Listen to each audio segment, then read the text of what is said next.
معلمة جديدة.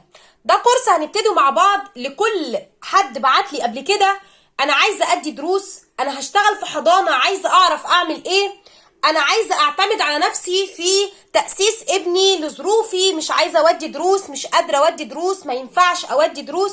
كل ده هنلاقي اجابته في الكورس ده مع بعض. هنبقى بنتكلم بسرعة قوي علشان ما يبقاش الفيديو طويل، وكمان هنقول معلومات مهمة قوي. الجزء الاول النهاردة من الكورس بتاعنا بيتكلم عن انا معلمة جديدة، ابدأ بايه، اعمل ايه، تنصحيني بايه. هتكلم النهاردة على 4 نقط لو اخدتي بالك منهم هتقدري تكوني معلمة متميزة، مش بس معلمة تأسيس. اول نقطة لازم تكوني على دراية بيها قبل ما تبتدي تشتغلي هو ترتيب منهج التأسيس. ترتيب منهج التأسيس ده لازم تكون حاجة بالنسبة لك معروفة، وكمان مذاكرة كل درس وفاهمة هو عبارة عن ايه وبيتشرح ازاي. زي بالظبط كده لما اجي اعمل اكل هبتدي اجيب المكونات بتاعته، اجيب الرز والسمنة والزيت عشان اعمل الاكل. ما اقدرش ابتدي اقول عايزه ابقى مدرسه وانا ما عنديش خلفيه عن المنهج اللي هشتغله. لازم تشوفي الترتيب، يعني المنهج ده عباره عن درس ايه ورا ايه ورا ايه ورا ايه، وعلى الاقل قوي اول 10 دروس تكوني عارفه تشتغليهم لوحدك. طيب انا جبت المنهج بس انا مش عارفه اوصل المعلومه للطفل، طب انا هبتدي ازاي؟ طب هو اول طفل كل مره حروف. تاني حاجه مهمه لازم تكوني عارفاها، ازاي تعملي اختبار لطفل عشان تحددي مستواه.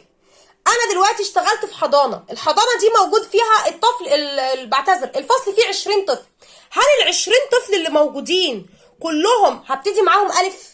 طب ما ممكن حد فيهم يكون قديم في الحضانه، طفل تاني جاي امبارح، طفل تالت كان في حضانه تانيه ونقل و التأسيس والحضانات غير المدارس. المدرسة عندها منهج ملزمة ان هي تشتغله، بتدي الدرس الاول النهاردة للفصل كله، لكن التأسيس بشتغل مع كل طفل على حدة حسب مستواه، حسب قدراته، حسب سنه، حسب اهتمام والدته.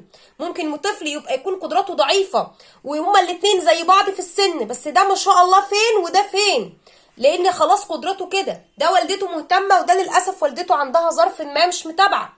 التأسيس بمشي كل طفل لوحده حسب زي اللي قلنا عليه قدرات، مستوى، ظروف، متابعة، كل ده مهم. طيب معرفة عمل اختبار لتحديد مستوى الطفل هي النقطة التانية عشان اقدر اقولك تبقي مدرسة ممتازة. طيب الاختبار ده بيتعمل ازاي؟ الاختبار ده بيبقى 3 حاجات. اول حاجة لما اجي اقول لطفل تعالى عشان نشوف انت واخد ايه، هلاحظ بعيني مسكه للقلم، هلاحظ بعيني قعدته ومسكته للكراسه. يا نهار ابيض يا ميس، طبعا انا بأسس. هل الطفل ماسك القلم بشكل صحيح؟ خده منك ولقطه في دقيقه؟ ماسكه غلط؟ ماسكه عدل؟ ما انا لسه بتعامل مع طفل مش عارفه هو بيكتب بقاله قد ايه.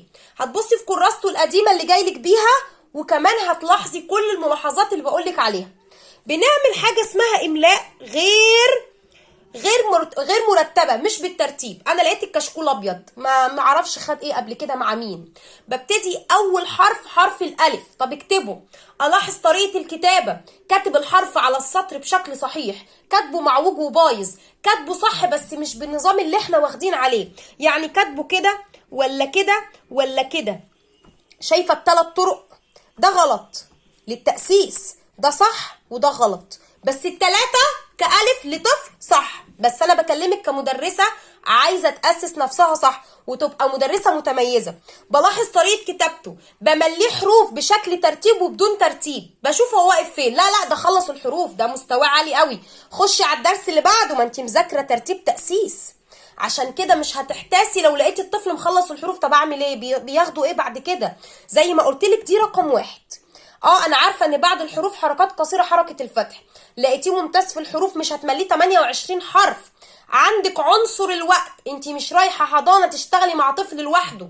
لو مطالب ليك لشغلك 4 ساعات او 3 ساعات للكتابه، كل طفل ليه حق عليكي، مش هينفع اخد نص ساعه لوحده مع طفل لوحده. خلي بالك.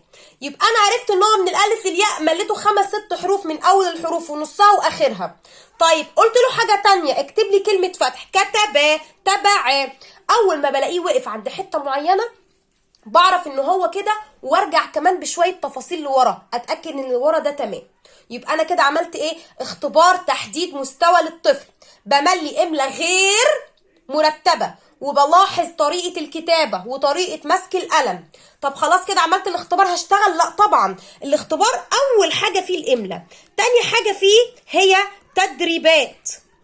لازم لما انا عرفت ان هو واقف لحد حرف السين واتملى معايا 4-5 حروف من الالف للسين، وعرفت انه لحد السين وايده اتعوجت ومش عارف ولا الشين ولا الصاد، اعمل تدريبات عشان اتاكد ان كل الحروف، ما انا مش هينفع اعملها له كلها وهديله التدريب ويحله لوحده وهشوف طفل تاني علشان الوقت.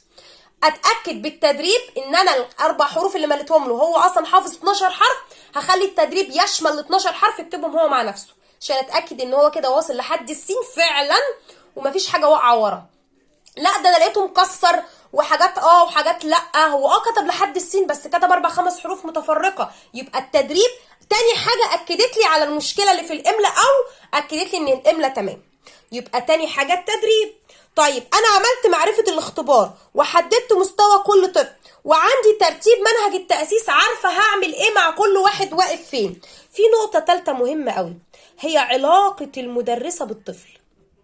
ممكن تكون اهم من الاثنين اللي احنا قلناهم، كمان اهم انسانيا مش اكاديميا. الطفل لو ما حبكيش مش هشتغل معاكي، الطفل لو خاف منك قوي مش هشتغل معاكي، الطفل لو حبك بزياده مش هشتغل معاكي. ايوه، اولا احنا طبعا عارفين ان كلنا بنعامل ربنا، وان اي حد عايز يشتغل في المجال لازم يعرف ان ربنا قدامه.